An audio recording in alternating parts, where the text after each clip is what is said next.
नमस्कार साथियों, स्वागत है सभी का केडी ऑनलाइन क्लासेस के यूट्यूब चैनल पर।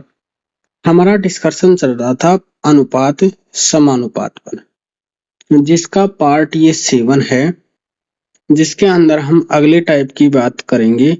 तो अगला टाइप हमें दे रखा है कि दो संख्याओं का अनुपात दे रखा है 3:5। यदि प्रत्येक संख्या में से 18 घटाया जाता है तो अनुपात 12:23 हो जाता है। तो छोटी संख्या बताओ। तो ऐसे क्वेश्चनों को हम कैसे हल करेंगे? हमने मान ली दो संख्याएं a बटा b बराबर थी 3x बटे 5x। प्रत्येक संख्या में से कितना घटाया? 18 माइनस 18। तो अनुपात प्राप्त होता है 12/23। हम इसको वज्र गुणा करके लिखते हैं। 23 को 3 से गुणा किया तो 23 गुणित्तर x माइनस 23 को 18 से गुणा किया तो 414 बराबर 12 को 5 से गुणा किया तो 12 पंजे 60x माइनस 12 को 18 से गुणा किया तो 216। गुणित्तर में से 60 गया तो 9x बराबर कितना आया? 414 में से 216 गया तो 198। तो x बराबर हमें क्या प्राप्त हुआ? 9 दूनी 18, 9 दूनी 18, यानी x बराबर हमारे पास क्या आया? 22। पूछा क्या है? छोटी संख्या। तो छोटी संख्या क्या होगी? छोटी संख्या है कितनी? 3x। x का मान क्या आया? 22।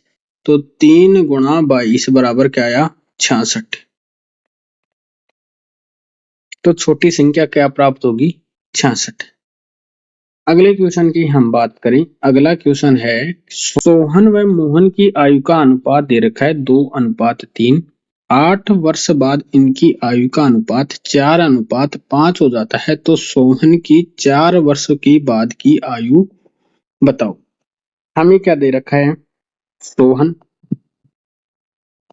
बटे मोहन कितना दे रखा है? 2/3, यानी 2:3। 2x मान ली इसको, इसको 3x, यानी 8 वर्ष बाद प्लस 8 जोड़ दिया। इसके बाद अनुपात क्या हो जाता है? 4/5, यानी 4:5 हो जाता है। अब हम इसको वज्र गुणा करते हैं तो 5 दूनी 10x प्लस 8 पंजे 40 बराबर 4 3 12x प्लस 8 चौक 32। 10x माइनस 12x बराबर 32 माइनस 40। तो यहाँ क्या बचा? -2x बराबर, यहाँ क्या बचा? -8। माइनस से माइनस कैंसिल, तो x बराबर कितना आया? 4। x का मान कितना आया? 4। पूछा क्या है? मोहन। तो मोहन का मान कितना है? 3x। 3x, तो x का मान क्या है? 3 गुणा 4 मतलब 12 वर्ष। कब की पूछा है? 4 वर्ष बाद की। तो इसके अंदर कितना और जोड़ देंगे? 4, तो कितनी आ जाएगी? 16। अगला टाइप है, एक बैग में 180 रुपए है, जो 1 रुपए 50 पैसे और 25 पैसे के सिक्कों के रूप में। यदि इनकी संख्या का अनुपात 2:3:4 हो तो 50 पैसे के सिक्कों की संख्या होगी। बैग में कुल रुपए कितने दे रखे हैं? कुल रुपए दे रखे हैं 180। 1 रुपए को हमने 100 पैसे मान लिए।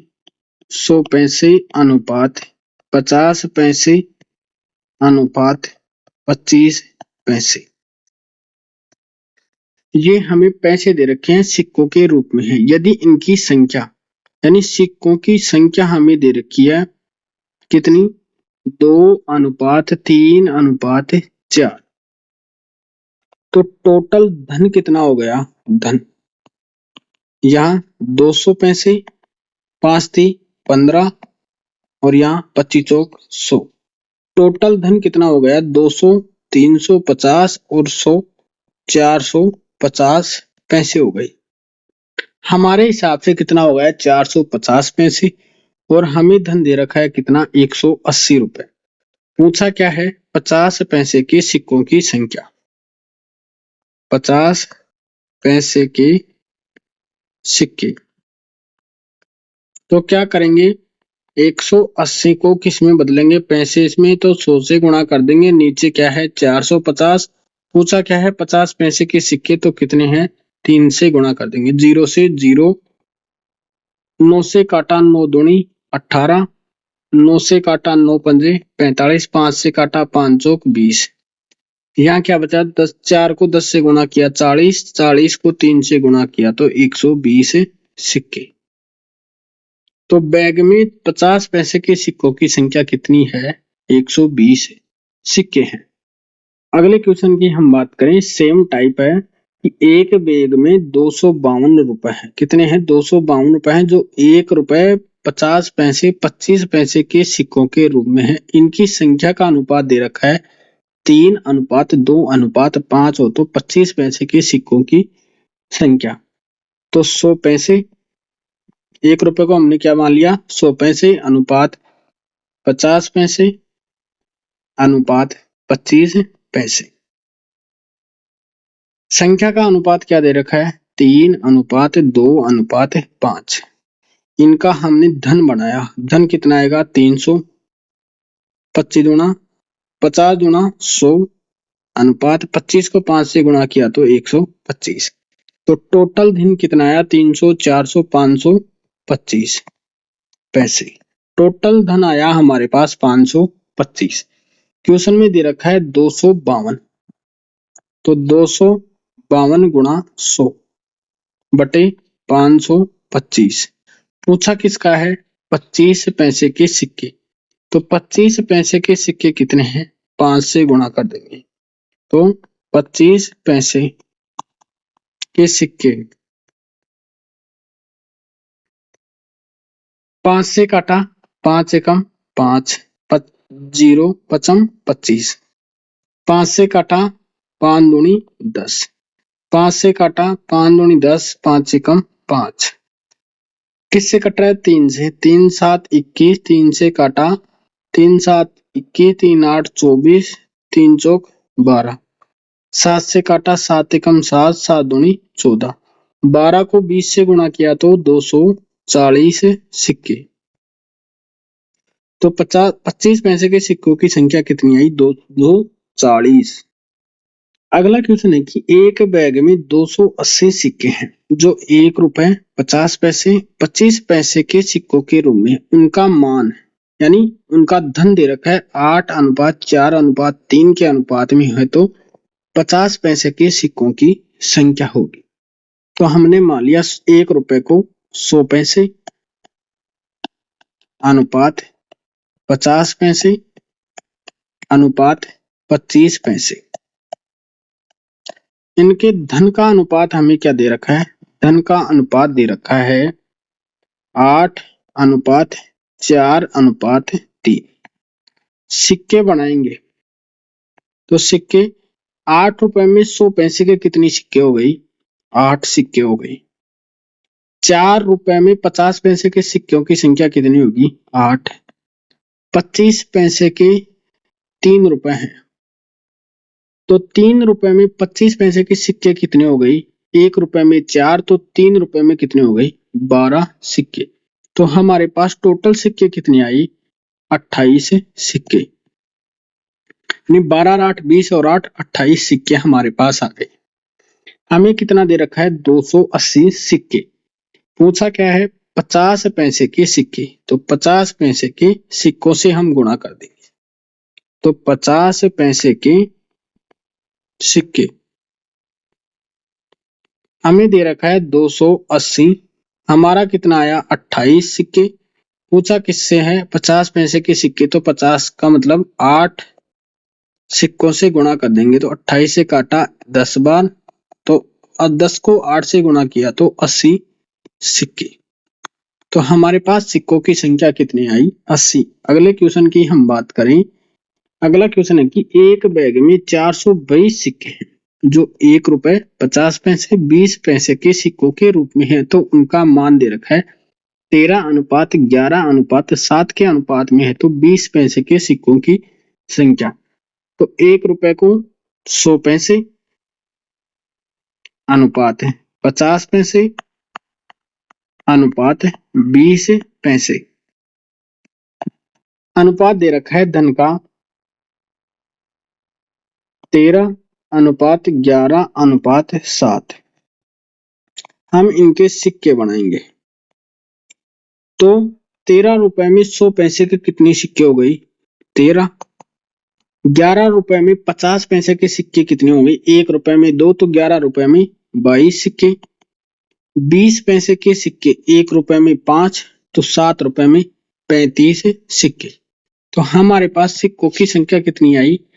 12 और 22 कितनी हो गई? 35। 35 और 35 70 सिक्के। हमारे पास कितने सिक्के आई?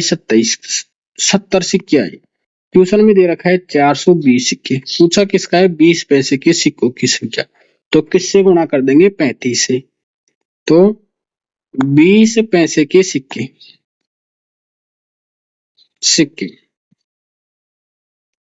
420/70 गुणा 35। 0 से 0 7 सिक्के 42। 6 से गुणा किया तो 6 पंजे 30, हासिल 3, 36 18 और 3 21, 210 सिक्के। तो 20 पैसे के सिक्कों की संख्या कितनी आई? 210। अगला क्वेश्चन है जिसका टाइप है अगला कि दूध अनुपात पानी के मिश्रण में दूध पानी का अनुपात दे रखा है 5:1। इसमें 5 लीटर पानी मिलाने पर दूध पानी का अनुपात 5:2 हो जाता है। तो प्रारंभ में दूध की मात्रा बताओ। तो हमें क्या दे रखा है? मिल्क अनुपात वाटर। तो क्या करेंगे? मिल्क मान लिया 5x/1x। इसमें 5 लीटर पानी मिलाया, तो पानी कितना मिलाया? 5। मिल्क नहीं मिलाया तो क्या लिख दिया? 0। दूध में पानी मिलाने के बाद अनुपात कितना हो जाता है? 5:2। अब हम इसको वज्र गुणा करके लिख देंगे। तो वज्र गुणा किया तो 5 दूनी 10x प्लस 0 बराबर 5x प्लस 5 25। 10x में से 5x गया तो 5x बराबर 25। तो x बराबर कितना आया? 5। x का मान हमारे पास क्या आया? 5। प्रारंभ में दूध की मात्रा बताओ। तो प्रारंभ में दूध की मात्रा कितनी थी? 5x। तो मिल्क बराबर 5x। x का मान क्या आया? 5 गुणा 5 कितना आया? 25 लीटर। तो प्रारंभ में दूध की मात्रा कितनी थी?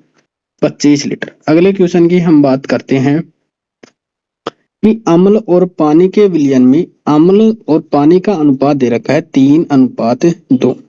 एसिड बटा वाटर कितना दे रखा है? 3/2, यानी 3x मान लिया और इसको 2x मान लिया।